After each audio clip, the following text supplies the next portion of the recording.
बिल्कुल महाराज जी, एक बड़ा ही विषय भारत में चल रहा है, चिट्ठी लिखकर भविष्य बताना। हमने सुना है कि आप चिट्ठी लिखकर भविष्य बता देते हैं, वो ठीक है। तो क्या ये आपकी साधना है या आपकी तपस्या का परिणाम है या फिर इसके पीछे कोई साइंस है? देखिए, चिट्ठी लिखने की प्रथा तो कोई आज की नहीं है।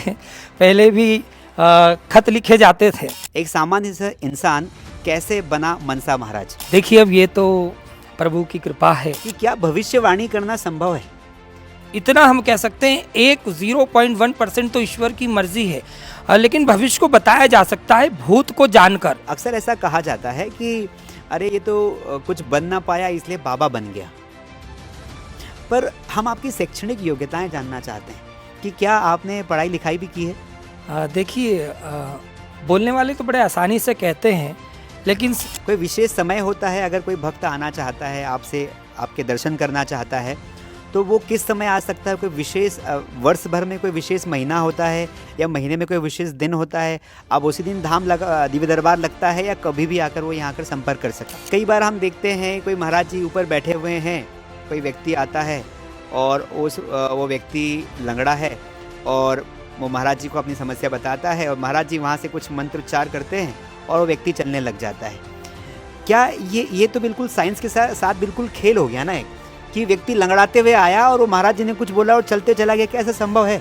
देखिए, अभी हमने कहा था कि प्रारब्ध और एक लड़की है भारत में, नाम नहीं बता सकता हूँ, वो लोगों को देखकर उनके पासवर्ड पता कर लेती है, वो लोगों के मोबाइल नंबर पता कर लेती है और उनका ऐसा कहना होता है कि फेस रीडिंग यानी कि चेहरे को पढ़ा जा सकता है। अगर ऐसा है तो कोई व्यक्ति किसी का अकाउंट का पासवर्ड भी पता लगा सकता है? आपने कहा नाम नहीं बता सकते, हम जानते हैं उनको, और बहुत अच्छी म्यूजिशियन भी है, मेंटलिस्ट है वो, और सुहानी शाह उनका नाम है। है ना? हमारे देश में राजनीति और धर्म का गहरा नाता है। आज के समय में धर्म के नाम पर राजनीति बहुत हो रही है ना? जिस पार्टी को जीतना है वो बाबाओं के पास आता है। 4 साल तक याद नहीं आएगी, लेकिन जैसे चुनाव आते हैं सभी राजनेता आते हैं, प्रणाम करते हैं, नतमस्तक हो जाते हैं, एक ही गुहार लगाते, बस बाबा आशीर्वाद दे दो। आपको क्या लगता है कि धर्म का राजनीतिकरण होना चाहिए? देखिए, पहली बात तो ये सही नहीं है। नवरात्रि का एक विशाल आयोजन होता है। हम जानना चाहते हैं कि जब नवरात्रि का आयोजन होता है तो बहुत सारी गरबा पार्टियां निमाड़ से अलग अलग प्रदेशों से भी कई स्तर पर आ जाती है, तो इसके पीछे क्या लॉजिक है? आप इतना भव्य आयोजन क्यों करते हैं और लाखों का इनाम कैसे देते हैं? निमाड़ के बारे में आपका क्या ख्याल है? निमाड़ को लेकर हम नमस्कार दोस्तों, आज हम आए हैं मध्य प्रदेश के खरगोन डिस्ट्रिक्ट के एक गांव में जिसका नाम है आभापुरी, जहां पर महाराज जी का लगता है दिव्य दरबार। साथियों, ये दिव्य दरबार कोई आम दरबार नहीं है, यह दरबार दिव्य शक्ति के लिए जाना जाता है। आज आपको मिलवाने जा रहा हूं एक ऐसे महाराज जी से जो सभी की समस्याओं का समाधान करते हैं और उन्हें आध्यात्मिक मार्गदर्शन देते हैं। दोस्तों, आभापुरी 2 चीज़ों के लिए जाना जाता है। एक तो श्री सरकार धाम के लिए जहां पर दिव्य दरबार लगता है, और दूसरा नवरात्रि में होने वाले भव्य आयोजन के लिए जहां पर महाराज जी नवरात्रि में आए हुए गरबा पार्टियों को बहुत बड़ी राशि देते हैं और उन्हें मोटिवेट करते हैं। सबसे पहले महाराज जी, आपका बहुत बहुत स्वागत है इस अपना निमाड़ के इस पॉडकास्ट में, जहां पर कई निमाड़वासी और मध्य प्रदेश वासी आपको देख रहे हैं। बहुत बहुत स्वागत है। सर्वप्रथम तो आपके साथ साथ आपकी टीम का बहुत बहुत साधुवाद, आशीर्वाद, एवं हमें जो भी आपके चैनल के माध्यम से जो भी दर्शक सुनेंगे उन सभी के लिए भी हम प्रार्थना करते हैं, उन सभी को भी बहुत बहुत साधुवाद, आशीर्वाद। देखिए, अभी आपने कहा कि ये दिव्य दरबार हमारा नहीं, हम तो निमित्त है, क्षण भंगुर भी कुछ नहीं। यह कृपा श्री हनुमान जी की है, स्वयंभू हनुमान जी की है, यहाँ पर विराजमान भगवती जी की है, और यहाँ पर जो प्राचीन समय से श्री सिद्ध बागेश्वरी कुंड बह रहा है, सब ये दिव्य स्थानों की कृपा से यहाँ पर भक्त आते हैं और अपनी अर्जी लगाते हैं, उनका समाधान होता है। और रही बात प्रत्येक वर्ष जो आयोजन होता है नवरात्र का, वह आयोजन एक भव्य रूप में मनाया इसलिए जाता है कि हम किसी न किसी प्रकार से अपनी संस्कृति की ओर लोगों को मोड़ें, ताकि ज़्यादा लोगों में एक उत्साह बने। आपने देखा होगा कि अगर कोई कंपटीशन रहता है या प्रोग्राम रहता है और उसमें कोई पुरस्कार रहता है तो एक उत्साह रहता है, एक जीतने की ललाहट रहती है। तो कहीं ना कहीं ठीक है कि किसी न किसी प्रकार से लोग अध्यात्म से जुड़े, और इसीलिए नवरात्र का आयोजन प्रत्येक वर्ष होता है। बिल्कुल, बिल्कुल। तो इस बार हम भी नवरात्रि पर आने वाले हैं। वैसे पिछली बार जब नवरात्रि का एक भव्य आयोजन हुआ था महाराज जी, तो उसकी चर्चा पूरे निमाड़ में हुई थी, पूरे मध्य प्रदेश में हुई थी। दोस्तों मैं आपको बता दूं कि महाराज जी बहुत विनम्र हैं और एक प्रकार का तेज उनके चेहरे पर है। मुझे देखकर बहुत अच्छा लग रहा है। आज के इस पॉडकास्ट में हम अध्यात्म से लेकर अंधविश्वास इन सारी चीज़ों पर हम चर्चाएं करेंगे और महाराज जी हमारे सारे सवालों के जवाब देंगे। जब एक सामान्य इंसान जब अध्यात्म की बात करता है हम उसकी भी बात करेंगे। हम नशे की भी बात करेंगे कि जो युवा आज नशे की ओर बढ़ रहा है उसकी भी बात करेंगे। लेकिन उसके पहले मैं थोड़ा सा ब्रीफ देना चाहता हूँ, इंट्रोडक्शन देना चाहता हूँ। महाराज जी का जो दरबार है वो आभापुरी गांव में लगता है, जो झिरनिया के पास खरगोन डिस्ट्रिक्ट में आता है, यानी कि ये मध्य प्रदेश में लगता है। महाराज जी मेरा पहला प्रश्न, वैसे तो मुझे पता है कि सारे प्रश्नों के जवाब आज मुझे मिल जाएंगे और जो देखने वाली जनता है उन्हें भी मिलेंगे, लेकिन बहुत सामान्य सा प्रश्न है कि हमने सुना था कि इंसान नर से नारायण बन जाता है। एक सामान्य सा इंसान कैसे बना मनसा महाराज? देखिए, अब ये तो प्रभु की कृपा है और गुरुओं का आशीर्वाद है। अपनी जो इष्ट शक्तियाँ होती हैं, उनकी सेवाएं करते करते मन में एक भाव जागृत होता है और ये कोई आज का नहीं है। हमें अध्यात्म में 18 वर्ष पूर्ण हो गए हैं और शायद अभी ये 25 में 19वां प्रारंभ भी हो गया। 14 वर्ष निरंतर दरबार इंदौर शहर में चलता रहा। आपने देखा होगा कि आज जो भौतिक विज्ञान है, इस विज्ञान की कड़ी के साथ चलकर इन दरबारों को चलाना वो किसी आम व्यक्ति के हाथ में है नहीं, और हम भी हालांकि आम ही हैं, लेकिन एक भगवत कृपा के माध्यम से दरबार चल रहा है।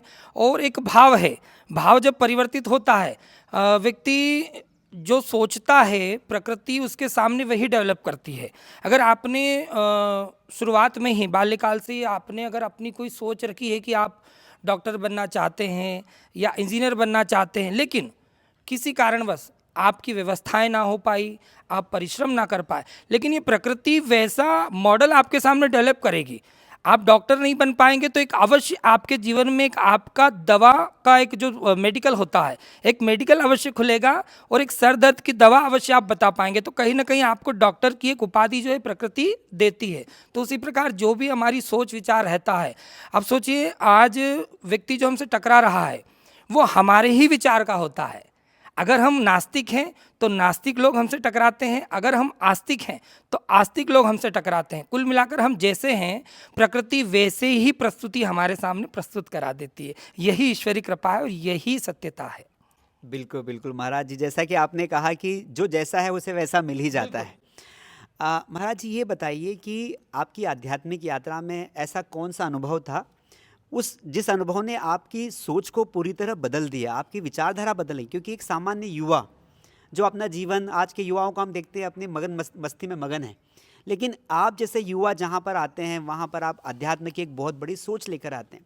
आपकी आध्यात्मिक यात्रा के दौरान वो कौन सा पल था, वो कौन सा मोमेंट था जहाँ पर संसार को लेकर आपकी पूरी तरह सोच बदल गई? देखिए, पहले के लोग जो थे वो अध्यात्म को ये जानते थे कि साधु बन जाना, संन्यास ले लेना या परिवार से दूर हिमालय कंदरा में जाकर के अपना तप या साधना करना। लेकिन जब हमने बारीकी से इस पर विचार किया और जब गहन शोध के बाद जो भी कुछ, जो कहते हैं ना कि मंथन के बाद कुछ ना कुछ प्राप्त होता है, तो हमारे मंथन के बाद भी हमें यह प्राप्त हुआ कि हमें अध्यात्म के लिए गृहस्थ त्यागना नहीं है, गृहस्थ छोड़ना नहीं है, संसार को त्यागना नहीं। हम संसार में, अगर हमें संसार त्यागना ही होता तो ईश्वर हमें संसार में जन्म ही ना देता। हमें संसार में रह कर के उस मार्ग को समझना है। और आध्यात्मिक का अर्थ ये नहीं कि हम साधु हो जाएं। एक आम व्यक्ति भी आध्यात्मिक हो सकता है। किसी भी अध्याय को, कोई चैप्टर आप उठा लीजिए, उस चैप्टर को आत्मा के भीतर आप फिट करिए। आत्मिक, आध्यात्मिक अर्थात एक अध्याय को अपनी आत्मा के अंदर संजोए रखना, वही आध्यात्मिकता है। जरूरी नहीं है कि हम धर्म को लेकर के आध्यात्मिकता हो, हम राजनीतिक लेकर के भी आध्यात्मिकता प्राप्त कर सकते हैं। इसमें कोई ऐसा कोई विशेष वो ये उपाधि नहीं है। बस अध्याय हमें आत्मा के भीतर संजोना पड़ेगा, तभी हम आध्यात्मिक हो सकते हैं। बहुत बढ़िया महाराज जी, आपने बिल्कुल सही जवाब दिया कि आध्यात्मिक होने के लिए कोई पर्टिकुलरली समय नहीं होता है। मेरा ये प्रश्न है कि जैसे आप जब इस फील्ड में आगे बढ़े, अध्यात्म एक अपनी यात्रा होती है, जब इस यात्रा पे आप आगे बढ़े तो आप काफ़ी युवा हैं और आपकी सोच काफ़ी विशाल है। जब आप आगे बढ़े तो आजकल ऐसा माना जाता है कि भाई अगर आपको भक्ति करना है, मंदिर जाना है तो उसकी एक उम्र होती है। काफ़ी युवाओं की ये सोच होती है कि अभी तो घूम फिर लो, एंजॉय कर लो, बाद में देखेंगे। ये तो एक जो वृद्धाश्रम का एक समय होता है उस समय की सोच है। जब आप इस अवस्था में बहुत शुरुआती दौर से आप अध्यात्म की ओर बढ़े तो आपके परिवार और इस समाज की क्या राय रही? क्या उन्होंने आपको टोका? क्या उन्होंने आपको बोला कि भाई तुम ये क्या कर रहे हो? आप करियर बनाओ, आप डॉक्टर बनो, आप इंजीनियर बनो, आप आईएएस बनो, आप इस किस दिशा में जा रहे हो? देखिए, आज से 18 वर्ष पहले तो शायद ही ये स्मरण नहीं रहा होगा कि परिवार के लोगों ने क्या कहा। हाँ, लेकिन इतना अवश्य स्मरण है कि किसी ने रोका नहीं, क्योंकि पीढ़ी दर पीढ़ी चल रहा है ये। हमारे दादा परदादा जो हुए हैं, वो भी अध्यात्म में, जन समाधान में अपनी भूमिका निभाते थे। तो अब परिवार का दायित्व मान करके और हमने उसे स्वीकार लिया। और रही बात जो अभी का युवा वर्ग है, पहली बात तो वो भक्ति से जब जुड़ता है तो उस भक्ति को वह गुप्त नहीं रखना चाहता। आज आपने देखा होगा कि कोई भी युवा व्यक्ति, या वह लड़का हो या कोई बेटी हो, बालिका हो, वह चाहे मंदिर जाए, धार्मिक स्थलों पर जाए, वो वहाँ पर वो फोटो अवश्य खींचेंगे। वो उस जगह पर जाकर कर, पवित्र स्थान पर जाकर कर रील अवश्य बनाएंगे। तो अब भक्ति का भाव जो है वो एक दिखावे में रह गया, और इसीलिए अब आनंद नहीं है, आस्था नहीं है। व्यक्ति की आस्था जल्दी टूटने का कारण ही यही है, क्योंकि हम दिखावे में जी रहे हैं। जिस दिन हम दिखावा छोड़ देंगे, हम ये मान लेंगे कि नहीं, ईश्वर की मर्जी के बगैर हमारे साथ बुरा नहीं हो सकता, अच्छा नहीं हो सकता, उसके बाद ही हमें अध्यात्म, धर्म और ये सारी चीज़ें समझने का अवसर प्राप्त कराती है प्रकृति है। बिल्कुल, बिल्कुल। महाराज जी, एक बड़ा ही विषय भारत में चल रहा है, चिट्ठी लिखकर भविष्य बताना। हमने सुना है कि आप चिट्ठी लिखकर भविष्य बता देते हैं, वो ठीक है। तो क्या ये आपकी साधना है या आपकी तपस्या का परिणाम है, या फिर इसके पीछे कोई साइंस है जो हम सबको पता चलना चाहिए कि वो साइंस है? अगर वो कोई भी, क्योंकि साइंस तो प्रूफ में विश्वास करता है, साइंस तो चमत्कार में विश्वास नहीं करता, उसको तो सबूत चाहिए। लेकिन चिट्ठी लिखकर किसी के बारे में भविष्य बता देना कि आगे ये होगा या इसका समाधान ऐसे होगा, इसके पीछे क्या लॉजिक है? देखिए, चिट्ठी लिखने की प्रथा तो कोई आज की नहीं है। पहले भी खत लिखे जाते थे, और प्राचीन समय में पूर्वत में आकाशवाणियाँ होती थी। जो हमारे ऋषिगण होते थे वह आकाशवाणी करते थे।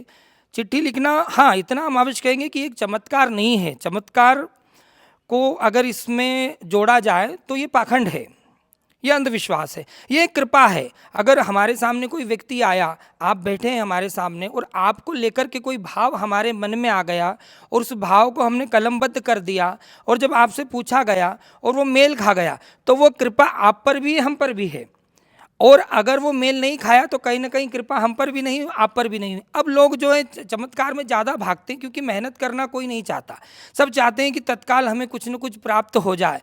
अब पहले के समय में जो ऋषिगण रहते थे, वो अपने जीवन काल में किसी एकाध व्यक्ति को प्राणदान देते थे। ऐसा नहीं होता था कि पूरा गांव मर रहा है तो वह उन्हें जीवित कर दे, लेकिन वो एक, उनकी जो ये चमत्कार की शैली रहती थी, वो उनके नाम की ख्याति को सर्वत्र बढ़ाती रहती थी। तो उसी प्रकार हमसे मिलने वाला व्यक्ति कहीं ना कहीं कृपा लेकर के आ रहा है, उसके भाव है, तभी वह हमसे कुछ प्राप्त कर पाएगा, उसके हमारे भाव मिलेंगे। अभी हमने कहा कि हमारी जो सोच लेकर के हमारे पास पहुंचेगा तो हमसे समाधान प्राप्त कर लेगा।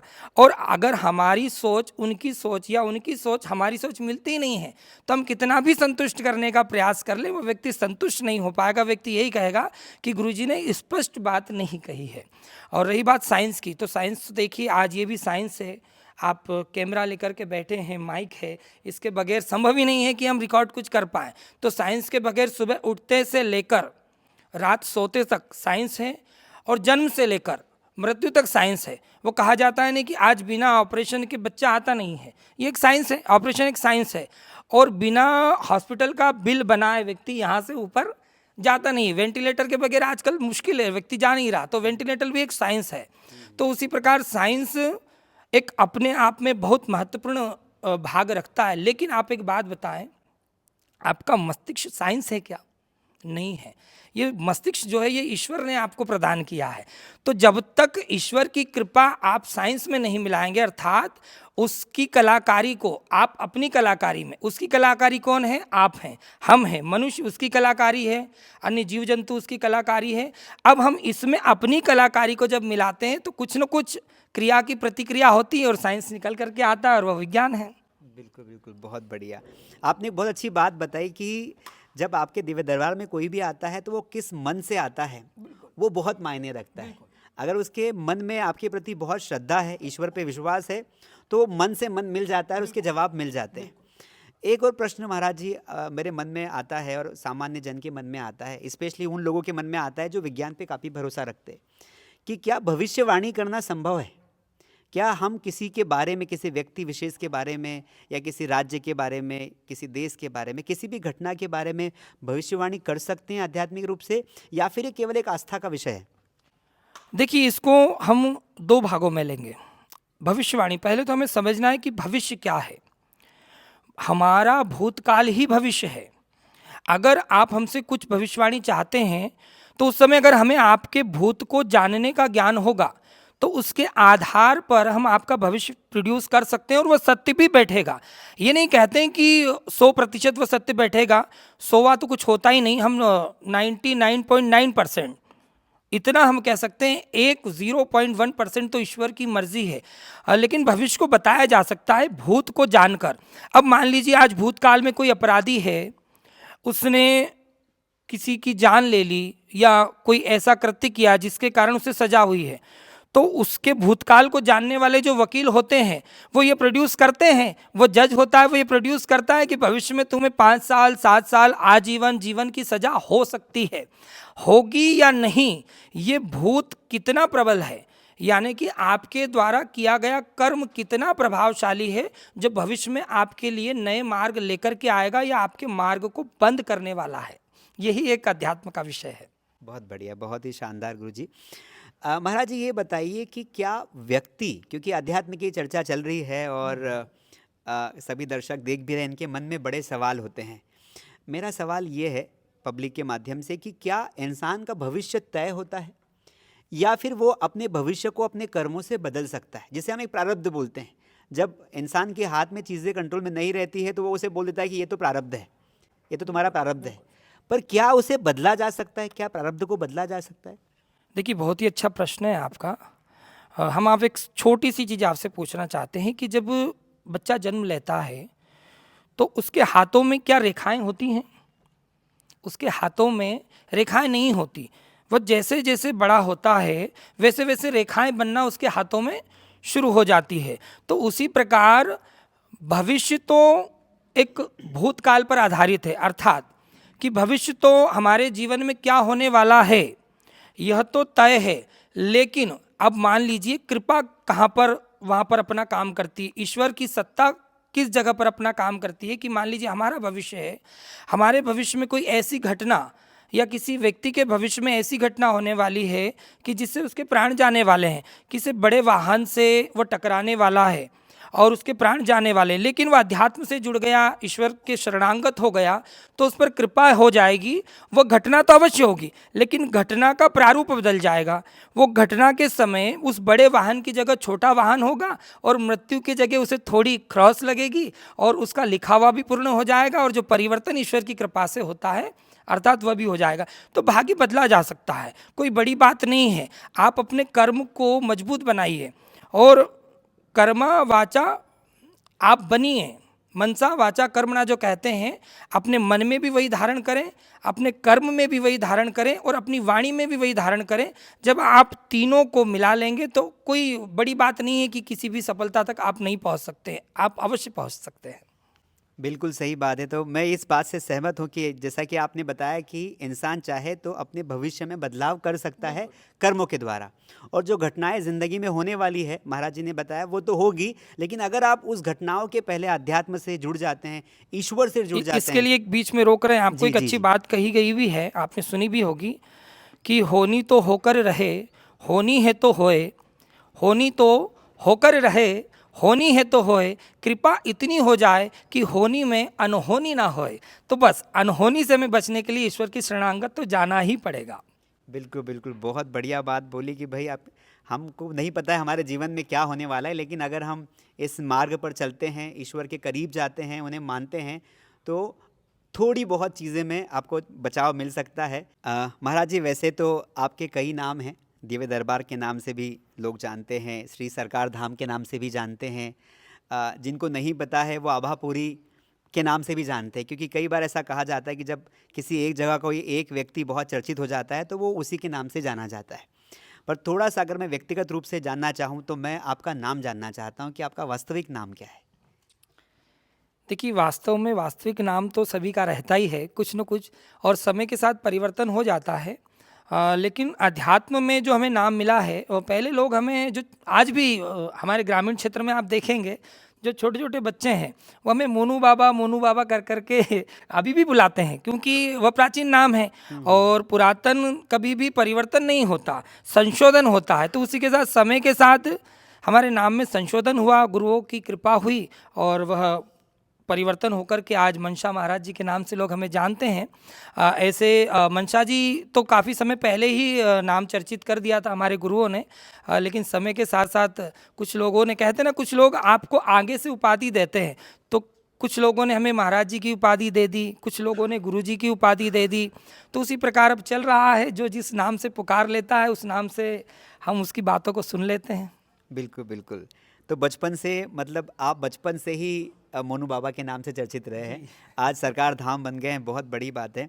महाराज जी, एक तो होता है आपका आध्यात्मिक जीवन, जहाँ पर हम सब लोगों की समस्याओं का समाधान आप अध्यात्म के माध्यम से करते हैं, मार्गदर्शन देते हैं। लेकिन इसके अलावा हर व्यक्ति का एक व्यक्तिगत जीवन भी होता है। क्या आपका व्यक्तिगत जीवन है? बिल्कुल है, और सभी का होना चाहिए। आध्यात्मिक का अर्थ ये नहीं है कि आप एक तरफा हो जाइए, क्योंकि भाई जिस परिवार में ईश्वर ने हमें जन्म दिया है उस परिवार का दायित्व भी बनता है। आज माता पिता हैं या जो भी हमारे परिवार में सदस्य है, उनकी देखरेख करना, उनकी व्यवस्थाओं का ध्यान रखना, ये हमारा धर्म भी है, कर्तव्य भी है, कर्म भी है। तो हमारा एक अपना व्यक्तिगत जीवन है, व्यापार भी हमारे माध्यम से आज चल रहे हैं।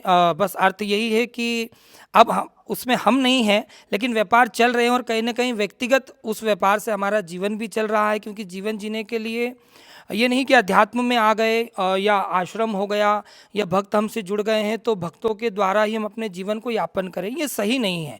तो व्यक्तिगत हमारा अपना एक जीवन है, और जो हम अध्यात्म में जिस प्रकार आनंद से आध्यात्मिक जीवन जीते हैं, उसी प्रकार व्यक्तिगत हम अपना वह जीवन भी बड़े आनंद से जीते हैं। बिल्कुल, बिल्कुल। महाराज जी, एक और प्रश्न मेरे ख्याल में आता है कि जैसे आप व्यक्तिगत आपका जीवन, तो आपके परिवार के बारे में थोड़ा जानना चाहेंगे, कौन-कौन है सदस्य, अगर आप बता पाएँ तो? अब देखिए, अब तो पूरा जो हमें जानते हैं ये पूरा गांव है, और जितने भी भक्त आज अन्य अन्य राज्यों से जुड़े हुए हैं हमसे, वो सभी अब हमारे परिवार में सम्मिलित हो गए हैं। और अब किसी कुछ लोगों का नाम लेना परिवार में और कुछ लोगों का ना लेना, तो ये कहीं ना कहीं हमारे लिए सही नहीं है। इसलिए अब तो जो हमसे जुड़ा है वो हमारा परिवार है। आज आप हमसे जुड़ गए हैं, तो आज से आप भी हमारे परिवार के सदस्य हैं, हम आपके परिवार के सदस्य हैं। बिल्कुल, बिल्कुल महाराज जी, हम तो बिल्कुल आपके सदस्य बन ही गए और हमें बहुत अच्छा लगा। दोस्तों, हम जब यहाँ दिव्य दरबार में आए तो काफ़ी चीज़ें आपको आगे जानने को मिलेगी। यहाँ पर श्री सरकार धाम में, आभापुरी में मंदिर भी है हनुमान जी के, और एक बहुत बड़ा दिव्य दरबार है जहाँ पर महाराज जी बैठकर लोगों की समस्याओं को सुनते हैं। महाराज जी, अक्सर ऐसा कहा जाता है कि अरे ये तो कुछ बन ना पाया इसलिए बाबा बन गया, है ना? माफ़ी चाहूँगा, लेकिन ऐसा कहा जाता है, समाज में ऐसा प्रचलन है, कुछ बन न पाया तो ये बाबा बन गया। पर हम आपकी शैक्षणिक योग्यताएं जानना चाहते हैं कि क्या आपने पढ़ाई लिखाई भी की है?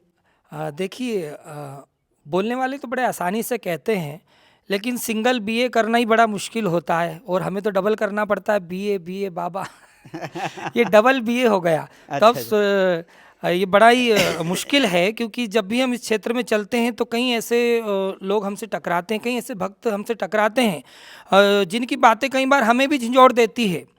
और आपने देखा होगा कि कई लोग हमारे जीवन में ऐसे होते हैं जो नकारात्मक ही विचार हमारे लिए हमेशा रखते हैं। वो हमारे सम्मुख भले ही हमारे हितैषी हो, लेकिन अपोजिट वह हमारे लिए नकारात्मक सोच रखते हैं। तो ऐसा कई बार जीवन में लगा भी कि कई लोग कर रहे हैं विचारधारा कि इन्होंने क्या किया, लेकिन हाँ, आज ऐसा लगता है कि आज इतनी कृपा है कि वो लोग जो बोलने वाले हैं वो शायद अब है नहीं, और है तो या तो बोलने के लिए उनके पास में अवसर नहीं है। ऐसे पढ़ाई में काफ़ी कम रहे हैं हम, और ये मान करके चलिए आप कि 5, 6, 7 के बीच में ही पढ़ाई रही है, जो भौतिक पढ़ाई रहती है हाँ, लेकिन आध्यात्मिक कृपा इतनी है कि अब समझ में आता है कि पढ़ा लिखा होना आवश्यक नहीं है, उससे बेहतर है कि हम लिखे पढ़े हो जाएं, है ना। लिखे पढ़े हो जाएं अर्थात कि हमें अनुभव के आधार पर ही इस संसार में उपाधियां और सफलता प्राप्त हो सकती है। आपके पास अनुभव कितना है, आपने किन गुरुओं से अनुभव प्राप्त किया है, उस अनुभव के आधार पर ही आपकी योग्यता आज के समय में मापी जाएगी। बिल्कुल महाराज जी, अंग्रेजी में एक कहावत है कि experience is greater than knowledge, यानी कि ज्ञान से बड़ा अनुभव होता है। तो ये तो बिल्कुल सत्य बात है कि आप कितने भी पढ़े लिखे, क्योंकि हमने कई पीएचडी धारियों को भी मूर्खतापूर्ण व्यवहार करते हुए देखा है, जबकि कई बार हमारे गांव के बूढ़े लोग जो कभी स्कूल नहीं गए लेकिन वो हमें दुनिया की ज़िंदगी की बातें बता दी जाती है। महाराज जी, अक्सर मैं ये बातें बताता हूँ लोगों को कि जब ज़िंदगी इम्तिहान लेती है तो सब्जेक्ट वाइज नहीं लेती है कि केमिस्ट्री से आपका ये प्रश्न आ गया, फिजिक्स से ये आ गया, गणित से आ गया। ज़िंदगी बहुत अलग है और उसकी समस्याएँ बहुत अलग है। आगे बढ़ते हैं। महाराज जी, ये बताइए कि आज हम अभापुरी गांव में आपके आश्रम में हैं। एक बहुत भव्य आश्रम हमें दिखाई दे रहा है। इसकी शुरुआत कैसे हुई, क्योंकि शुरुआत हमेशा शून्य से होती है, तो इस आश्रम की शुरुआत कैसे हुई और कैसे ये आपका दरबार यहाँ तक आया? देखिए, 14 वर्ष तो इंदौर में दरबार चल ही रहा था। एक मन में भाव उत्पन्न हुआ, और बहुत वर्षों बाद जब हम यहाँ लौटे और यहाँ की भूमि से जब हमारा लगाव हुआ, तो आत्मिक एक भाव, अभी हमने कहा ना कि आत्मा के भीतर कोई भाव आ गया तो उस पर हमें चलना चाहिए, और एक भाव आ गया कि अब हमें इंदौर शहर छोड़ देना चाहिए। अपने प्राचीन जो चला आ रहा है, यह दिव्य दरबार कोई आज का नहीं है। हमारे दादा साहेब जी जो यहाँ से थोड़ी दूरी पर, उनकी समाधि कम से कम लगभग 250 वर्ष पहले की समाधि आज भी आप वहाँ पर देख सकते हैं। कई लोग वहाँ पर भी अपनी आस्था के लिए जाते हैं, वहाँ प्रार्थना लगाते हैं पूज्य दादाजी से। तो एक भाव आया और हमने फिर यहाँ पर आने का विचार किया। सहस्त्र चंडी यज्ञ के माध्यम से शुरुआत हुई, और उस समय आप मानेंगे नहीं कि कोरोना का समय था। प्रशासन ने भी हमें मनाही की थी। यहाँ पर कुछ चुनाव का दौर भी चल रहा था, क्योंकि पूर्व जो सांसद थे उनका निधन हो गया था, उनके स्थान पर आगामी चुनाव तय था और आचार संहिता का समय था। लेकिन उस समय 108 कुंडी यज्ञ से ये दरबार यहाँ पर प्रारंभ हुआ, और धीरे धीरे आज 4-5 वर्ष हुए हैं। उसमें कई हमारे हिसाब से ये हम अवश्य जानते हैं कि हमने अपनी ख्याति को सोशल मीडिया से नहीं जोड़ा, और चाहते तो जोड़ सकते थे, क्योंकि आप जानते हैं सोशल मीडिया पर जाना कोई बड़ी बात नहीं है। लेकिन कहते हैं ना कि आपने देखा होगा, पहले एक निरमा, एक सर्फ आता था जिससे कपड़ा धोते थे, हमारी माता बहन कपड़ा धोती थी, तो उसे बेचने वाले घर घर जाकर के उसका प्रचार प्रसार करते थे, अर्थात मौखिक प्रचार। तो हमने अपने जीवन में एक लक्ष्य अवश्य बनाया था इन 18 वर्ष में कि हम जो भी करेंगे मौखिक प्रचार के माध्यम से ही हम करेंगे, और अपने को ना जोड़ करके इस भूमि के महत्व को। आज देखिए, यहाँ पर भूमि से स्वयं अवतरित लोग तो प्रतिमा लाते हैं ईश्वर भगवान की, उनमें प्राण प्रतिष्ठा करते हैं, लेकिन यहाँ पर भूमि खुदाई में हनुमान जी के साथ गर्भ देवता वहाँ पर अवतरित होते हैं। और आज वहाँ पर प्रार्थना लगाने से, अर्जी लगाने से, आज आवश्यक नहीं है कि आज हमसे कोई मिले। हमारा जो शायद समय था वो धीरे धीरे अब खत्म हो रहा है इस क्षेत्र का, क्योंकि हनुमान जी साक्षात स्वयं कृपा करते हैं, हमारी आवश्यकता नहीं है। भक्त सीधे अब हनुमान जी से जुड़ते हैं, परिक्रमा लगाते हैं, अर्जी लगाते हैं, और उनकी कामना पूर्ण हो जाती है। बिल्कुल। महाराज जी, ये बताइए कि ये बिल्कुल आपने सही बात बोली, क्योंकि आप कई सालों से दरबार लगा रहे हैं, लेकिन कई लोगों को नहीं पता है, क्योंकि सोशल मीडिया का ज़माना है। और आपने जो प्रण लिया कि भाई जो लोग मुझे जानेंगे और जिनको अच्छा लगेगा, फ़ायदा होगा, वो आगे लोगों को बताएंगे, यही परंपरा मैं चलाऊंगा, मुझे सोशल मीडिया पर नहीं आना है। महाराज जी, एक चीज़ मैं ये जानना चाहता हूँ कि आभापुरी जो यहाँ पर आपने आश्रम बनाया है, यहाँ पर कौन कौन सी साधनाएं कराई जाती है, कौन कौन से यज्ञ होते हैं? अगर कोई हमारे जो व्यूवर हैं वो आना चाहते हैं तो कैसे आ सकते हैं? देखिए, सर्वप्रथम तो अभी एक शक्ति केंद्र है, यहाँ पर आकर अपनी प्रार्थना लगाने से स्वतः ही आपको दिव्य अनुभूति प्राप्त होगी। आवश्यक नहीं है कि आप कोई विशेष मंत्रों का या विशेष हवनों का या विशेष कोई पद्धति का आप प्रयोग करें।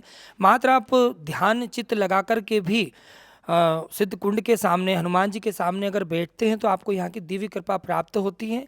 लेकिन समय समय पर यहाँ पर प्रत्येक वर्ष में 2 बार नवरात्र पर सतचंडी नवकुंडी और समय समय पर यज्ञ होते रहते हैं। कई वैदिक ऐसे यहाँ पर क्रियाएं होती रहती है। वैदिक हवनों का यहाँ पर भक्तों के लिए प्रयोग होता है। जो भी चाहते हैं कि हम तत्काल कोई समाधान चाहते हैं तो हमारे वेदों में कई ऐसे प्रकार बताए गए हैं अध्यात्म के, जिसके माध्यम से हम अपनी समस्याओं को दूर कर सकते हैं। आपने देखा होगा, शायद समय एग्जिट तो नहीं है हमारे पास में, लेकिन एक समय ऐसा था जब चीन भारत पर आक्रमण कर रहा था और उस समय भारत बहुत ही कमज़ोर अवस्था में था। चीन उस समय भारत से कई गुना मजबूती में था। जब दतिया में विराजमान जो पीताम्बरा धाम है, वहाँ पर जो स्वामी जी महाराज हैं, उन्होंने माँ बुगलामुखी की साधना की, हवन किया और उस हवन के प्रताप से वह युद्ध टल गया था। और इसको पूरा संसार जानता है। आज पीताम्बरा धाम कोई अछूता नहीं है। जन जन तक माँ भगवती की कृपा, माँ बुगलामुखी की कृपा पहुँचती है। तो हवन के माध्यम से, पूजन के माध्यम से और वैदिक विधानों के माध्यम से हम अपने जीवन की समस्याओं को परिवर्तित कर सकते हैं, कम कर सकते हैं। और जैसे प्रारब्ध और सामान्य जो रहता है, तो प्रारब्ध में तो कम किया जा सकता है, लेकिन सामान्य में हम अपने जीवन की समस्याओं को पूर्ण रूप से अध्यात्म के माध्यम से, आस्था के माध्यम से खत्म भी कर सकते हैं। महाराज जी, आश्रम में श्री सिद्ध बागेश्वरी कुंड विद्यमान है। ये कितना पुराना है, इसका इतिहास क्या है और क्या क्या यहाँ फ़ायदे हैं अगर वहाँ पर कोई दर्शन करने आता है तो? देखिए, ये जो कुंड है ये पहले करोड़ा माँ के नाम से जाना जाता था। ऐसी मान्यता है जो हमारे बड़े बुजुर्ग हमें बताते हैं। और यहाँ पर जो भी निवास करते हैं इस क्षेत्र में, उन लोगों के पास में ये सारी जानकारियाँ रहती ही है। तो उस समय बताया जाता है, यहाँ से थोड़ी सी दूर पर एक बामण पुरी करके एक गांव हुआ था। उस गांव में एक महामारी फैली थी, जिससे लोग मर रहे थे, लोगों की मृत्यु हो रही थी। किसी के पास उपाय नहीं हो रहा था।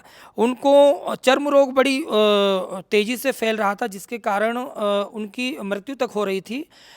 तब सब लोगों ने एकत्रित होकर के प्रार्थना की और प्रार्थना के स्वरूप वहाँ से एक धारा अपने आप, जिसे स्वचलित धारा भी कह सकते हैं, वह धारा प्रारंभ हुई और भूमि से एक प्रतिमा अवतरित हुई, जो प्रतिमा आज भी साक्षात है। साइंटिफिक भी, साइंस भी उसे जांच सकता है कि उस प्रतिमा को किसी ने वहाँ बैठाला नहीं, वह अपने आप भूमि से अवतरित हुई है।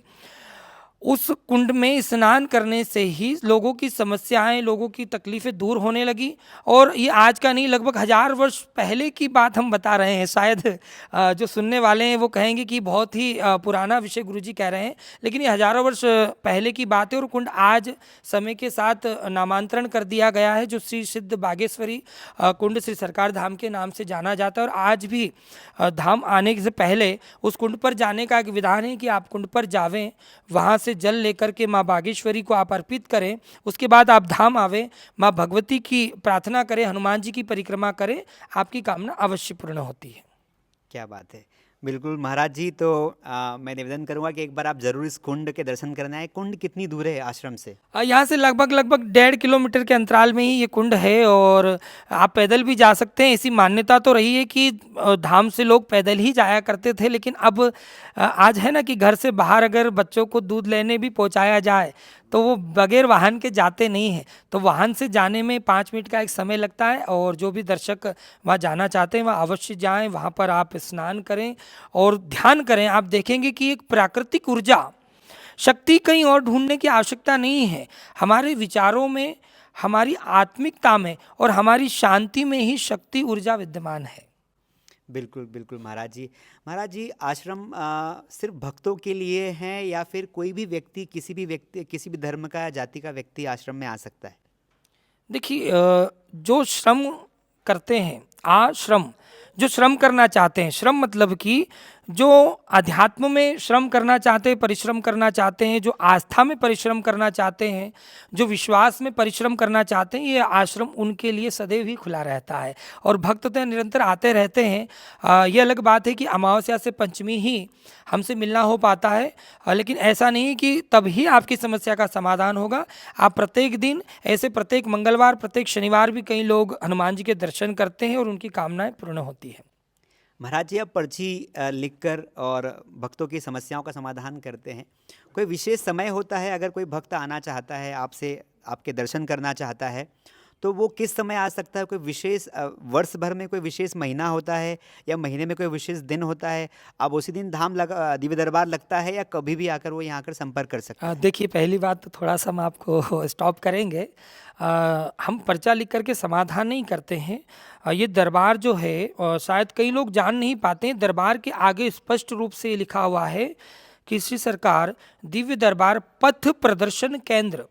हम पर्ची के माध्यम से जो हमें अनुभूत होगा, जो हमें प्राप्त होगा, उसके आधार पर आपके मार्ग को हम आपको प्रशस्त करा देंगे और आगे आपकी आस्था, आपका कर्म और आप कितना परिश्रम करते हैं, आप कितनी श्रद्धा रखते हैं, आप कितना नियमों का पालन करते हैं, उसके आधार पर आपकी कामनाएं पूर्ण होती है। ऐसा नहीं कि हमने लिख दिया और आपने उसे मान लिया, नहीं, हमने लिख करके आपका मार्ग प्रशस्त किया है।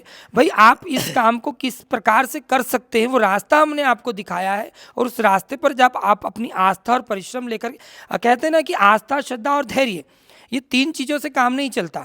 आस्था, श्रद्धा, धैर्य में जब तक आप परिश्रम नहीं मिलाएंगे, आपको सफलता प्राप्त नहीं होगी। तो परिश्रम तो आपको करना ही पड़ेगा, तब जाकर के आपकी समस्या का समाधान होता है। महाराज जी, पर ये बात तो बिल्कुल सही है ना कि आप लिखते हैं कुछ और जो भक्त के मन में होता है वो बता देते हैं।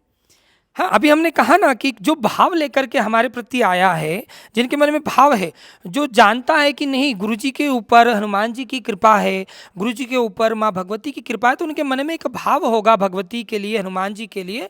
और उनका भाव जब हनुमान जी के चरणों तक जाएगा और उसकी जो ऊर्जा हमें प्राप्त होगी, जो अनुभूति हमें प्राप्त होगी, उसके आधार पर हमने कहा कि 100 लोग हमसे मिलेंगे, तो आवश्यक नहीं है कि वो 100 लोग हमारे हितैषी हो जाएं। कुछ हमारे विरोधी होंगे, कुछ हितैषी होंगे, ये चलता है। प्लस माइनस माइनस भी होता है, प्लस प्लस प्लस भी होता है, माइनस माइनस प्लस भी होता है। तो ये तो एक संसार का खेल है। जहाँ सत्य है वहाँ असत्य भी है, और जहाँ असत्य है वहाँ पर सत्य भी है। ठीक है महाराज जी। ये बताइए कि हमने आपके YouTube चैनल के माध्यम से कई सारे वीडियोस भी देखे जहाँ पर भक्तगण आ रहे हैं, उनकी मन की बात आप उनको बता रहे हैं। किस प्रकार की समस्याएं लेकर अधिकतर आमजन आते हैं आपके पास? देखिए, व्यक्ति के जीवन में 3 ही प्रकार की समस्याएं होती है: दैहिक, दैविक, भौतिक। दैहिक अर्थात या तो व्यक्ति शरीर से परेशान होगा, दैविक अर्थात अध्यात्म में उलझा होगा, या वह धर्म को समझ नहीं पा रहा होगा, या वह संस्कृति के बीच में कहीं ना कहीं उलझन में होगा।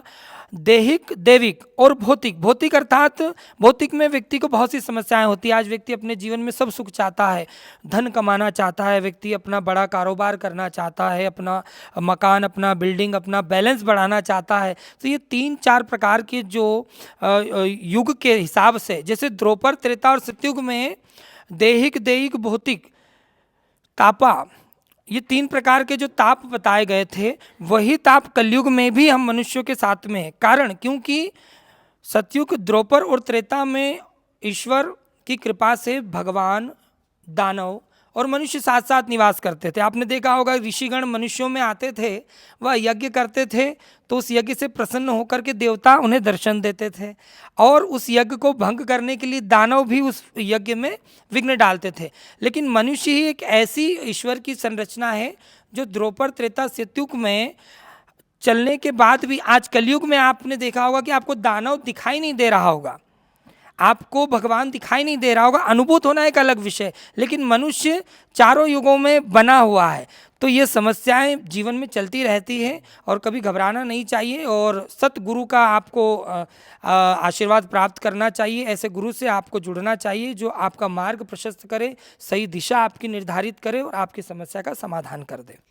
महाराज जी, गुरु से ही दिमाग में एक प्रश्न आया, क्योंकि हमारा दिमाग तो बड़ा ही बुद्धू होता है, कुछ ना कुछ सोचता ही रहता है। हम किसे गुरु बनाएं? कई बार क्या होता है, आज दुनिया में इंसान भटका हुआ है, उसे भौतिक समृद्धि तो मिल गई है, लेकिन कहीं ना कहीं वो संतुष्ट नहीं है। अब हर तीसरे आदमी को असंतुष्ट पाओगे। फिर वो तलाश करता है, वो शुरू करता है तलाश गुरु की। अब हम कैसे तय करें, या कोई सामान्य इंसान कैसे तय करे कि उसका गुरु कौन होगा? देखिए, बहुत अच्छा विषय है अभी आपका प्रश्न जो है। एक बार क्या हुआ, एक बहुत बड़े धनवान व्यक्ति ने सोचा कि जीवन में खूब धन एकत्रित किया है और खूब संपत्ति, खूब वैभव प्राप्त किया, अब क्यों ना किसी धार्मिक स्थान की यात्रा की जाए। वह व्यक्ति उस धार्मिक स्थान की यात्रा के लिए निकलता है और वह देखता है कि बीच समुद्र में जब वो जहाज़ में बैठा है तब थोड़ा सा प्रलय होता है और जहाज़ पलट जाता है, सारे लोग डूबकर मरने लगते हैं और वो पलटे हुए जहाज़ के ऊपर बीच सागर में, बीच समुद्र में खड़ा होकर के ऊपर प्रकृति पर देखता है तो उसे समझ में आता है कि जीवन में कुछ भी नहीं है। और जब लोग उन्हें इस स्थान पर जहाँ पर वो फंसे हुए हैं वहाँ पर वो उन्हें ऊपर वायुयान के माध्यम से भोजन फेंक फेंक करके देते हैं और वो कुछ समय वहाँ पर यापन करते हैं। और जब वो वहाँ से उस मुश्किल से निकलते हैं तो बाहर वो विचार करता है वह व्यक्ति कि जीवन एक पल है, पल ही जीवन है। पल के बाद विपल होता है, विपल के बाद घटियाएं जुड़ती है। तो एक पल ऐसा जीवन में जरूर आता है कि जब या तो आप संसार से दूर हो जाएंगे, या एक पल ऐसा आता है या संसार में आप वापस चले जाएंगे। आज आपने देखा होगा बड़े बड़े जो लोग हैं आज वो सब त्याग करके साधु बन रहे हैं, वह संन्यास धारण कर रहे हैं। लेकिन जो लोग इस संसार में ही संतुष्ट नहीं हो पाए, उनकी गारंटी है नहीं कि वो वहाँ पर बने रहेंगे। जिस दिन वहाँ से भी भोग उनका पूर्ण होगा वो वापस इस संसार में चले आएंगे। तो ये तो एक ईश्वर की मर्जी है, कहाँ आपको जाना है यह ईश्वर की मर्जी है, लेकिन उस मार्ग में कितनी कठिनाइयाँ आएगी उसका सामना आप कैसे करेंगे, यह आपकी आस्था, आपके कर्म का विषय है। गुरुजी, समाज में कई लोग ऐसे भी हैं जो अंधविश्वास फैलाते हैं। जनता बड़ी ही सीधी होती, बड़ी प्यारी होती है, जिसे जहाँ रास्ता दिखाया जाता है वो उधर चल निकलते, क्योंकि हर बार कई बार लोग दिमाग नहीं लगाते हैं। प्रश्न यही है कि हम ये कैसे तय करें कि क्या चीज़ अंधविश्वास है और क्या सच्ची भक्ति है? ये कैसे तय करेंगे? देखिए, बहुत अच्छा विषय है अभी आपका। पहले आप हमें एक आपसे पूछना चाहते हैं एक बात हम, कि अगर आपको कोई कहे कि आप थोड़ा सा ध्यान करिए, तो ध्यान करने के लिए जो प्रथम क्रिया है वो प्रथम क्रिया आप क्या करते हैं? शायद आंखें बंद करते हैं।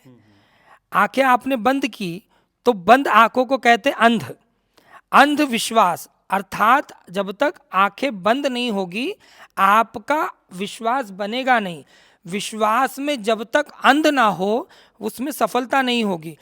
तो हमने अगर किसी को अपने हृदय से, अपनी वाणी से गुरु मान लिया, उसके बाद अगर वह गुरु, इसमें एक बहुत अच्छा विचार भी है, लेकिन शायद उतना समय नहीं है कि वो उस विचार को हम आपके सामने रख पाएँ। जब तक आप अपने गुरु के मार्ग पर चलते हैं और वास्तविक रूप से आप अटल होकर के चलते हैं तो आपको सफलता प्राप्त होगी। फिर भले ही गुरु ने आपसे झूठ बोला हो, अगर गुरु ने झूठ बोला होगा तो गुरु अपने कर्म को भोगेगा, लेकिन आप अगर उनके शिष्य हैं, आप भक्त हैं और आपने अपने गुरु वाणी को माना है तो ईश्वर आपके साथ कभी गलत होने नहीं दे सकता। यही सत्यता है। कई लोग महाराज जी, कई बार हम टीवी पर देखते हैं, और ये प्रश्न पूछना मेरे लिए बहुत ज़रूरी भी है ताकि लोग जानें और सच को जानें। कई बार हम देखते हैं कोई महाराज जी ऊपर बैठे हुए हैं, कोई व्यक्ति आता है और वो व्यक्ति लंगड़ा है और वो महाराज जी को अपनी समस्या बताता है और महाराज जी वहाँ से कुछ मंत्र उच्चार करते हैं और वो व्यक्ति चलने लग जाता है। क्या ये तो बिल्कुल साइंस के साथ बिल्कुल खेल हो गया ना, एक कि व्यक्ति लंगड़ाते हुए आया और वो महाराज जी ने कुछ बोला और चलते चला गया? कैसा संभव है? देखिए, अभी हमने कहा था कि प्रारब्ध और सामान्य ये सब हमारे कर्मों का एक प्रभाव है।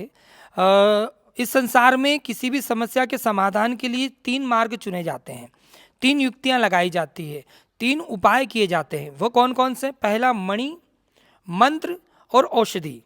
मणि, मंत्र, औषधि के अलावा चौथा इस संसार में कोई समस्या को समाधान के लिए कोई उपाय बचता ही नहीं है।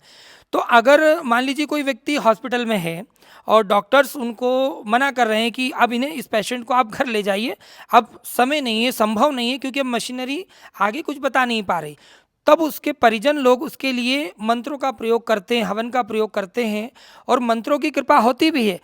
आवश्यक नहीं है कि एम्स में कोई पेशेंट गया है तो वह पूरा ही ठीक होकर के आएगा, और आवश्यक नहीं है कि वह ठीक नहीं होकर के आएगा। तो यह हमारे कर्म पर आधारित है। अगर कर्म प्रारब्ध में हमारे प्रबल हैं तो मुश्किल है कि उसको सामान्य कर पाना, और सामान्य है तो फिर यह सामान्य है कि उसको संभव है कि ठीक किया जा सकता है। वो लंगड़ा व्यक्ति आया, अगर उसके प्रारब्ध में जो उसके कर्म है वह सामान्य थे, उसको कृपा प्राप्त हुई, गुरु का आशीर्वाद प्राप्त हुआ और उसके कर्म में परिवर्तन हो गया और वह चलने लगा। ये एक ईश्वर की कृपा है, इसमें कोई अचंभित या इतना सोचने का विषय है नहीं, सोचने विषय है नहीं। और यही है कि हम सोचें ना। अभी आपने कहा ना कि दिमाग एक दीमक होता है, और दीमक हमेशा आपको नुकसान ही पहुंचाती है। दीमक कहीं ना कहीं आपको नुकसान पहुंचाती है, तो कई बार हमें दिमाग के साथ साथ दिल का प्रयोग भी करना चाहिए, और दिल और दिमाग से हमें विचार रखना चाहिए। दिल और दिमाग से सोचा हुआ ही हमारे लिए सही होता है। महाराज जी, हम तो बिल्कुल चाहते हैं और जनता भी चाहती है कि सभी को फ़ायदा हो। अगर कोई लंगड़ा व्यक्ति दरबार में चल के आया, उसको फ़ायदा हो, तो इससे अच्छी बात क्या हो सकती है। और आपने बिल्कुल बताया, जो 3 विधियां बताई, तो इससे बिल्कुल समझ में आता है कि आपको काफ़ी डीप स्टडी आपने की है। अच्छा, ये बताइए, आए दिन हम चमत्कार देखते हैं और चमत्कार होते भी हैं। क्या हमें चमत्कारों के भरोसे बैठे रहना चाहिए? देखिए, चमत्कार होने के पहले भी कर्म आता है। जैसे आज आप देखिए, आप ये चमत्कारों की बातें करते हैं, लेकिन आप ये देखिए कि जो ईश्वर प्रत्येक दिन, प्रत्येक पल, प्रत्येक घड़ी चमत्कार कर रहा है। आज भूमि में एक किसान एक बीज बोता है और उस बीज से पौधा निकल करके, फसल निकल करके वृक्ष तक बन जाता है, तो ये चमत्कार है। आज मनुष्य से मनुष्य की उत्पत्ति होना भी चमत्कार है। आज देखिए, आपने पेड़ पौधे देखे होंगे, इनकी पत्तियां देखिए आप, कोई पत्तियां ऐसी लगती है कि किसी ने कैंची से उसे व्यवस्थित रूप से, प्रत्येक पेड़ की सारी पत्तियां एक समान आकृति में होती है, तो ये किसने काटी, ये किसने बनाई? यही ईश्वर की कृपा है। आज जीव जंतु है, पशु पक्षी है, आज विभिन्न विभिन्न रंगों के पक्षी आप देखिए, इतने सुंदर, तो इनको बनाने वाला कौन है, इनमें रंग भरने वाला कौन है? तो यह वास्तविक रूप से चमत्कार है। और जो हमारे जीवन में होता है कि हम किसी परेशानी में थे और अचानक से उसका समाधान हो गया, मार्ग खुल गया, तो उसे चमत्कार नहीं, उसे कृपा कहते हैं। दूसरी ओर वैज्ञानिक भाषा में अगर हम कहें, चमत्कार अर्थात क्या? हमने आपके सामने कोई जादू किया और आप उसे समझ नहीं पाए, तो वह आपके लिए चमत्कार है, और आप उसे समझ गए तो वह आपके लिए जादूगरी है ना। जादूगर एक जो मैजिशियन होता है, वो करता क्या है? वो वही चीज़ करता है जो आपको समझ में ना आए, इसलिए आप उसे जादूगर कहते हैं, और आप समझ जाते हैं तो आप कहते हैं कि नहीं, ये तो एक जादू है, ये तो एक ट्रिक है। तो यही एक ईश्वर का इस संसार के लिए ये चुनौती ईश्वर ने दे रखी हम सभी को, कि हम इसमें जी करके, इस संसार के साथ साथ ईश्वर हमसे क्या कराना चाहता है, ईश्वर हमें क्या समझाना चाहता है, उसके अंत तक पहुँचें। इसलिए कहा गया है, पहले अति है, फिर अनंत है, फिर अंत है। लेकिन अब लोग अति और अंत को ही मानते हैं, अनंत को नहीं मानते। तो संसार अनंत है, ईश्वर की कृपा अनंत है, और इन युगों की जो समय अवधि है वह भी अनंत है। महाराज जी, एक लड़की है भारत में, नाम नहीं बता सकता हूँ, वो लोगों को देखकर उनके पासवर्ड पता कर लेती है। जो देखने वाले हैं वो जानते भी मैं किसकी बात कर रहा हूँ। वो लोगों के मोबाइल नंबर पता कर लेती है, और उनका ऐसा कहना होता है कि फेस रीडिंग, यानी कि चेहरे को पढ़ा जा सकता है। अगर ऐसा है तो कोई व्यक्ति किसी का अकाउंट का पासवर्ड भी पता लगा सकता है, एटीएम कार्ड का पासवर्ड भी पता लगा सकता है। मेरा प्रश्न ये है कि क्या ऐसा संभव है कि किसी की जो पर्सनल जानकारी है उसको देखकर पता लगाया जा सके? ऐसी संभावना है? देखिए, ये एक उलझी हुई कड़ी है, अध्यात्म से हम इसे जोड़ नहीं सकते। लेकिन आपने देखा होगा कि कई ऐसे एक विज्ञान है, कई साइंस है, जैसे टेलीपैथ है।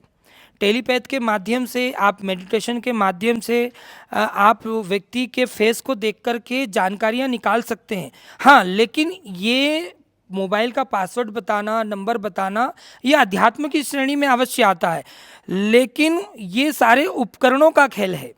अब जैसे आपने कहा नाम नहीं बता सकते, हम जानते हैं उनको, और बहुत अच्छी म्यूजिशियन भी है, मेंटलिस्ट है वो, और सुहानी शाह उनका नाम है है ना। उनके अलावा भी बहुत वो से अक्सर बता देती गुरुजी। नहीं, देखिए, उनके पास एक उपकरण होता है जैसे कि आपके पास में एक सिस्टम होना चाहिए।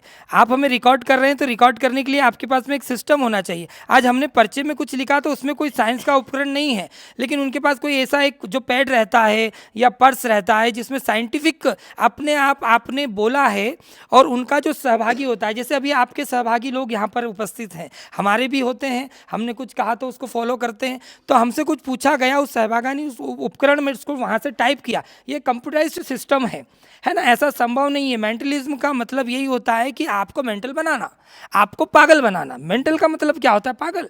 तो वह एक कला है और आनंद के लिए की जाती है और अच्छी भी बात है। और टेलीपैथ हर कोई सीख सकता है, आम व्यक्ति भी उसे सीखता है, 2-4 दिन में ही बहुत सारे ऐसे आप ट्रिक्स ऐसे सीख सकते हैं, लेकिन उससे होगा कुछ नहीं।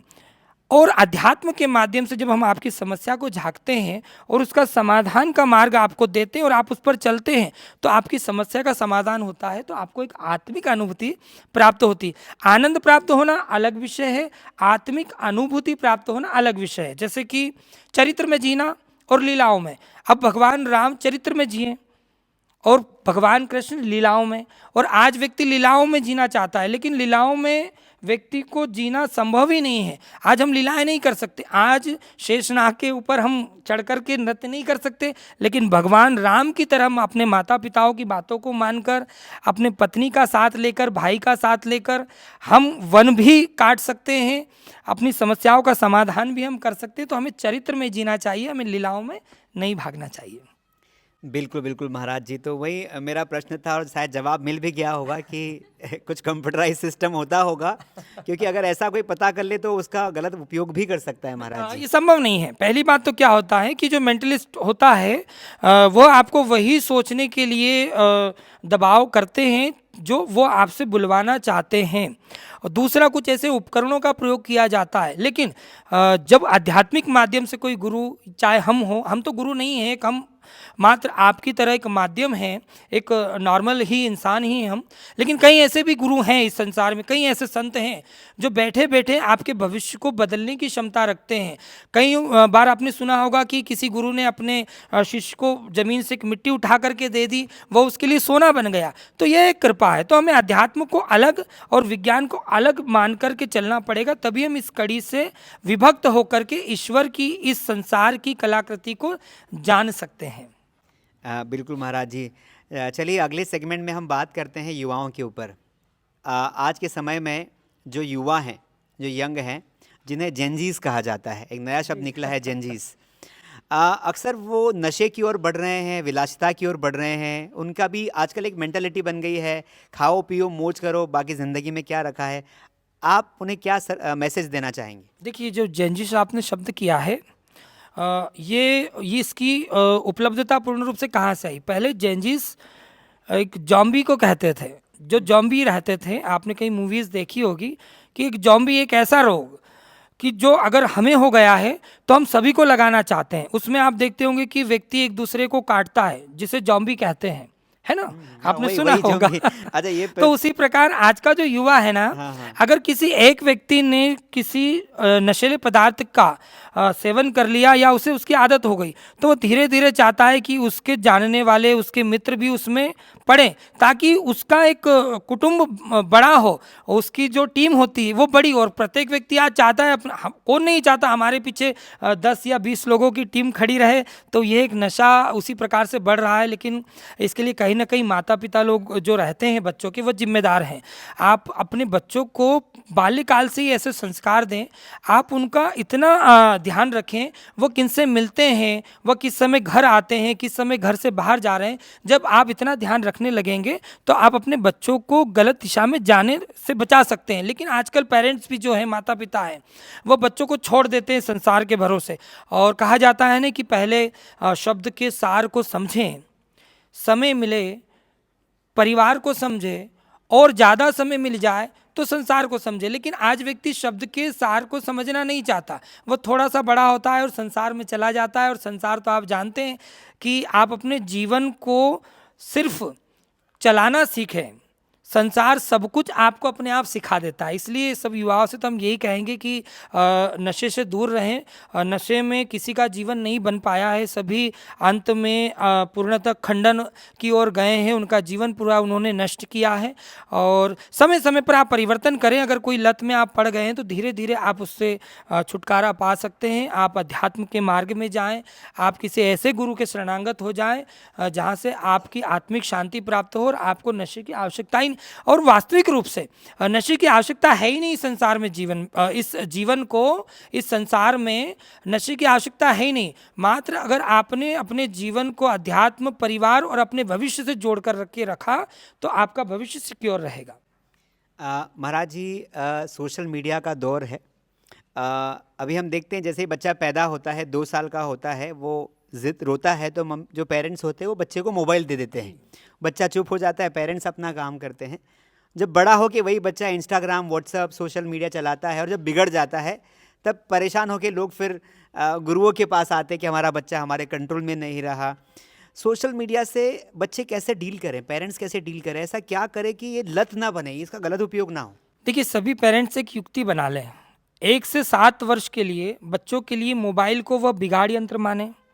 7 वर्ष से 14 वर्ष के लिए वह उस मोबाइल को उस बच्चे के लिए सुधार यंत्र माने, और 14 के बाद में वह बच्चा उस यंत्र का अपने लिए आभार यंत्र के रूप में प्रयोग करेगा। लेकिन आजकल बच्चों को, छोटे से बच्चे हैं, आप देखिए, आप नहीं इतनी फास्ट रील चला पाएंगे, लेकिन 2 साल का, 1.5 साल का बच्चा है, वो मोबाइल चला रहा है, रील चला रहा है। लेकिन कहीं ना कहीं हम पूर्ण रूप से, कहा भी जाता है कि जब अंग्रेज यहाँ आए थे तो उन्होंने देख लिया कि इन्हें हम पूर्ण रूप से तोड़ नहीं सकते। तोड़ना है तो क्या युक्ति करनी पड़ेगी? इन्हें शरीर से भारतीय रहने दो, इन्हें दिमाग से अंग्रेज बना दो। तो अंग्रेज अपना काम यहाँ पर करके जा चुके हैं। आज प्रत्येक व्यक्ति मस्तिष्क से कहीं ना कहीं अंग्रेज बना हुआ है। वो चाहता है कि हमारे जीवन में जल्दी से कोई परिवर्तन आ जाए, कोई उपलब्धि प्राप्त हो जाए, लेकिन ऐसा होता नहीं है। हमें बहुत परिश्रम करना पड़ता है। बच्चों को भी आप ये सीख दें, बच्चों को समय समय पर आप टारगेट से जोड़ें। एक टारगेट जीवन में होना चाहिए, पेरेंट्स के पास भी, बच्चों के पास में भी। पेरेंट्स अपने बच्चों से क्या टारगेट पूरा कराना चाहते हैं, बच्चे अपने पेरेंट्स के लिए क्या टारगेट पूरा कराना चाहते हैं, यही बस आप कर लें और आपका जीवन जो है सफल हो जाएगा। आप उच्चतम जो श्रेणी प्राप्त करना चाहते हैं वहाँ तक आप पहुँच जाएंगे।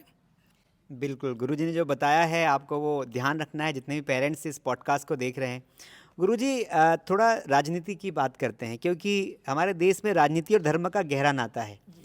आज के समय में धर्म के नाम पर राजनीति बहुत हो रही है ना? जिस पार्टी को जीतना है वो बाबाओं के पास आता है। 4 साल तक याद नहीं आएगी, लेकिन जैसे चुनाव आते हैं सभी राजनेता आते हैं, प्रणाम करते हैं, नतमस्तक हो जाते हैं, एक ही गुहार लगाते, बस बाबा आशीर्वाद दे दो। आपको क्या लगता है कि धर्म का राजनीतिकरण होना चाहिए? देखिए, पहली बात तो ये सही नहीं है। एक राजनीति जो है वो एक अलग विषय है, वो एक अलग विचारधारा है जिसमें कई प्रकार के झूठ, छल, धोखे ये सब सम्मिलित होते हैं। हम ये नहीं कह रहे हैं कि राजनीतिक जो लोग होते हैं वो पूर्ण रूप से सभी गलत होते हैं या सभी सही होते हैं, और हमने तो कभी भी समर्थन नहीं किया है किसी भी राजनीतिक नेता को कि वह अध्यात्म से राजनीति को जोड़े। लेकिन गुरुओं के पास जाना, एक आशीर्वाद तो प्राप्त होता ही होता है, लेकिन क्या होता है कि उस गुरुओं के पीछे जो उसके भक्त की जो श्रेणी होती है, जो श्रृंखला होती है, जो कहीं ना कहीं उस राजनीतिक व्यक्ति को, उस राजनीतिक नेता को कहीं ना कहीं लाभ देती है चुनाव में। हो सकता है इसलिए भी ये राजनीतिक लोग गुरुओं के पास जाते हो, धर्म के पास जाते हो, धर्म से जुड़ते हो। अब इससे ज़्यादा तो इसमें कुछ नहीं कहा जा सकता। सो आप भी लोग जानते हैं, जो हमें सुन रहे हैं वह भी जानते हैं कि यह तो प्राचीन काल से चला ही आ रहा है। आज से ये श्रेणी नहीं बनी है, प्राचीन काल से, चाणक्य नीति के समय से ही ये चला आ रहा है, तो चलता ही रहेगा, ये स्टॉप कभी नहीं हो सकता। महाराज जी, आभापुरी में आकर एक अलग ही पॉजिटिव एनर्जी आती है और आप कई भक्तों को आभापुरी आमंत्रित भी करते हैं। नवरात्रि का एक विशाल आयोजन होता है। हम जानना चाहते हैं कि जब नवरात्रि का आयोजन होता है तो बहुत सारी गरबा पार्टियां निमाड़ से, अलग अलग प्रदेशों से भी कई स्तर पर आ जाती है, तो इसके पीछे क्या लॉजिक है? आप इतना भव्य आयोजन क्यों करते हैं और लाखों का इनाम कैसे देते हैं? देखिए, लॉजिक तो कुछ नहीं है। शुरू से हमारी रुचि रही है नवरात्र में, और एक नवरात्र ही एक ऐसा पर्व है जिसके माध्यम से निम्न वर्ग को हम सनातन से जोड़ सकते हैं और उच्च से उच्च वर्ग को भी हम सनातन से जोड़ सकते हैं। हम कई प्रकार के प्रयास करते हैं, तो हमें लगा कि क्यों ना नवरात्र में ये प्रयास किया जाए कि जो गरबा आयोजन रहता है उसको प्रतियोगिता से जोड़ा जाए। हालांकि ये सही नहीं है, कई लोग इसमें हमारे विरोधी भी हैं, कई लोग समर्थन भी करते हैं और कई लोग बड़े जो पुरस्कार दिए जाते हैं वो सब हमारे आश्रम की जो समितियां हैं और जो समिति के सदस्य हैं। अब देखिए हमारे पास तो इतना कुछ है नहीं है ना, और जो भी है वो सब भक्तों की कृपा है, आप लोगों के माध्यम से हमें प्राप्त होता है। तो समिति के माध्यम से वो पुरस्कार निर्धारित होते हैं और इस गांव के जो हमारे सदस्य बने हुए हैं, इस आश्रम के जो सदस्य बने हुए हैं, उनकी सूझबूझ में रह कर के आयोजन प्रत्येक वर्ष और लाखों की तादाद में पब्लिक यहाँ पर आती है। और वो 9 दिन आप देखोगे कि यह एकमात्र ऐसा आयोजन होता है इस पूरे निमाड़ क्षेत्र में कि जो बिना विघ्न के पूरे 9 दिन सफल होता है। प्रशासन भी, एसडीएम डीएम भी यहाँ तक आश्चर्यचकित रहते हैं, हमसे कहते हैं कई बार कि गुरुजी बिना लड़ाई के निमाड़ में कोई कार्यक्रम, अगर निमाड़ में शादी भी हो रही है और एक दो के सर ना फटे तो क्या शादी हुई, शादी का आनंद ही नहीं आता। लेकिन इतने भव्य आयोजन में बिना कलेश के, बिना झगड़े के आयोजन सफल होता है। तो ये निमाड़ क्षेत्र के सब हमारे जितने भी धर्म प्रेमी जनता है और निमाड़ी हमारे जितने भी वासी, हम भी निमाड़ के वासी हैं और निमाड़ में कहा भी जाता है कि ऊंचे पहाड़ और जय निमाड़, ये कहावत हमने ही दी है हमारे निमाड़ के लिए। और बहुत अच्छा है और हम करते रहेंगे जब तक भगवती का सामर्थ्य, हनुमान जी का सामर्थ्य, श्री साहिब का सामर्थ्य बना रहेगा। ये आयोजन प्रत्येक वर्ष इसी प्रकार भव्यता से होता रहेगा और आगे तो हम और इंक्रीज़ करेंगे इसमें पुरस्कारों को। हम तो चाहते हैं कि ये लाखों से करोड़ों तक पुरस्कार जाए ताकि हमारे निमाड़ को प्रत्येक देश विदेश में आने वाले समय में जाना जाए कि नवरात्र एक ऐसा माध्यम है जिससे आप बड़े आसानी से सनातन से किसी को जोड़ सकते हैं और स्वयं सनातन से जुड़ सकते हैं। बिल्कुल महाराज जी, हम भी यही चाहते हैं और हर निमाड़वासी यही चाहता है, क्योंकि वैसे तो गुजरात जाना जाता है गरबों के लिए, नृत्य के लिए, लेकिन आपके माध्यम से, श्री सरकार धाम के माध्यम से अगर नवरात्रि का इस पर्व को हम हर्ष और उल्लास से मनाते तो इसमें दिक्कत ही क्या है? देखिए गुजरात के लिए वो गरबा एक वहाँ का लोक नृत्य हुआ, हाँ, है ना, लेकिन बाकी हमारे निमाड़ के लिए और अन्य जगहों के लिए गरबा भगवती की आराधना है। गरबा भी एक भगवती की उपासना है। अब प्रत्येक व्यक्ति जीवन में ध्यान साधना तो नहीं कर सकता, लेकिन वह 9 दिन उपवास रहकर या गरबा कर कर माँ भगवती के सामने अपनी साधना, अपना भाव, अपनी भक्ति प्रकट करता है। तो इससे सरल मार्ग तो शायद कोई और हो ही नहीं सकता। बिल्कुल बिल्कुल। तो इस बार मैं सभी निमाड़ वासियों से निवेदन करूंगा कि वो इस बार आभापुरी में आए और 9 दिन में से बिल्कुल 9 दिन तक सारे गरबे देखें, एंजॉय करें और दर्शन भी करें। गुरुजी, आपका जो दरबार होता है वो अमावस्या से पंचमी तक ही लगता है, ऐसा क्यों? ऐसा कोई विशेष तिथि है, इसके पीछे कोई लॉजिक है?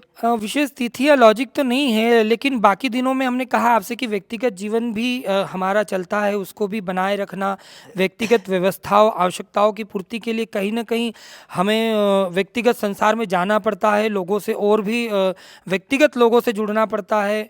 तो इसीलिए हमने एक समय निर्धारित प्रारंभ से ही किया था कि जब भी हम क्योंकि हमारी आवश्यकता नहीं है आश्रम पर या ईश्वर की कृपा प्राप्त करने के लिए या हनुमान जी की कृपा प्राप्त करने के लिए, हाँ, लेकिन हम उन लोगों के लिए बैठते हैं जो चाहते हैं कि उन्हें एक स्पष्टता प्राप्त हो, वह हाँ या नहीं के उलझन में नहीं रहना चाहते।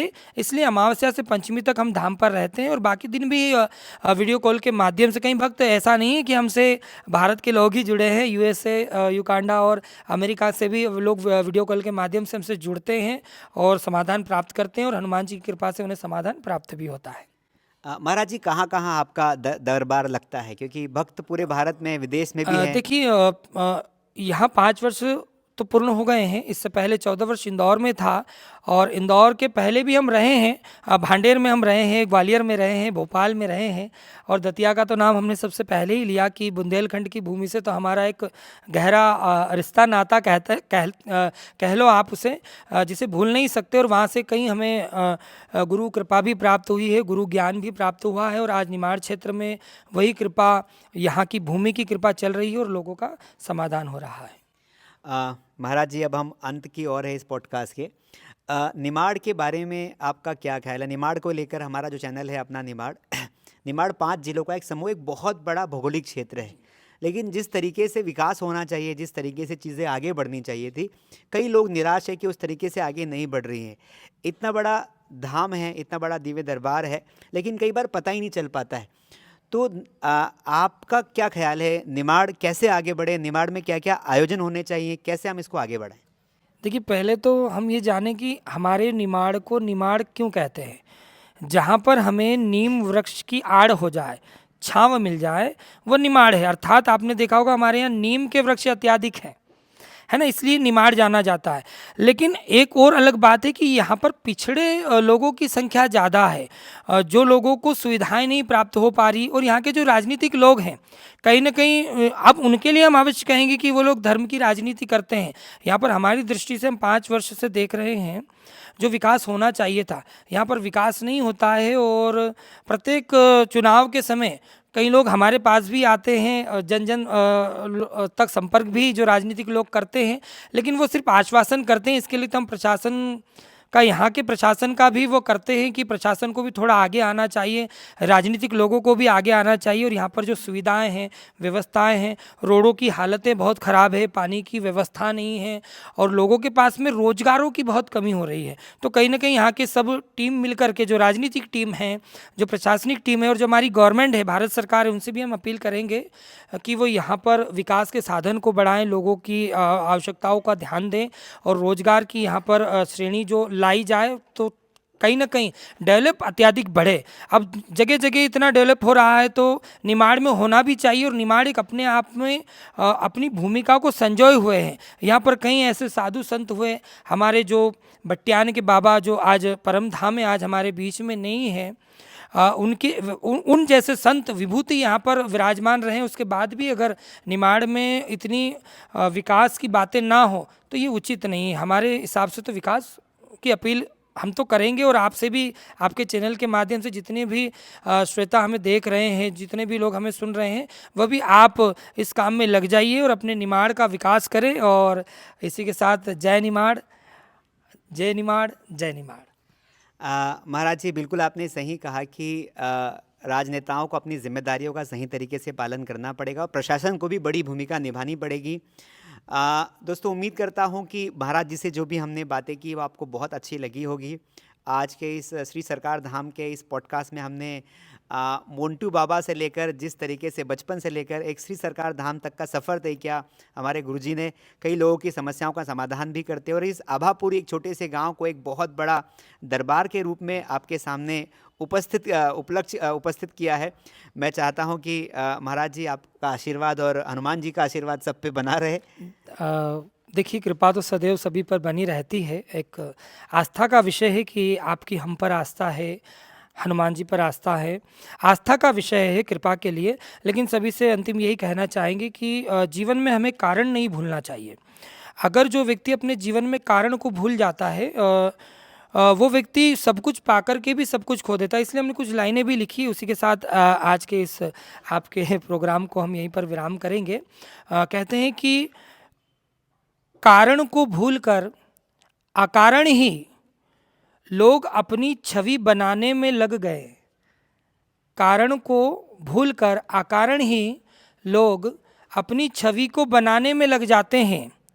वो उम्मीद तो करते हैं लाखों की, लेकिन कौड़ियों के दाम बिक जाते हैं, कौड़ियों के दाम बिक जाते हैं। तो आपके जीवन में आज जैसे आपके चैनल के माध्यम से जब भी इसकी शुरुआत हुई होगी, और इसमें जो पहला कारण होगा वो आपके लिए बहुत मूल्यवान है, तो हमेशा अपने जीवन में जो भी शुरुआत होती है उस कारण को हमेशा याद रखिए, और खुश रहें, अच्छे से रहें। जय श्री राम, जय सरकार धाम।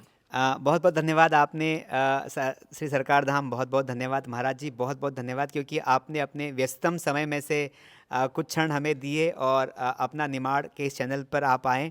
अगर आप नए हैं तो प्लीज़ सब्सक्राइब कर लेना, लाइक कर देना, शेयर करना, और हर भक्त तक उस जो भक्त जो अध्यात्म में विश्वास करता है, जो नहीं भी करता है, उसे भी ये वीडियो शेयर करना, ताकि वो लोग भी एक बार आभापुरी आएँ, श्री सरकार धाम से मिले, यहाँ का दिव्य दरबार देखें, यहाँ का वो कुंड देखें जो चमत्कारिक है, जिससे कई तरीके की बीमारियाँ ठीक हो जाती है, और हम सब मिलकर अपने निमाड़ को आगे बनाएं। नर्मदे हर।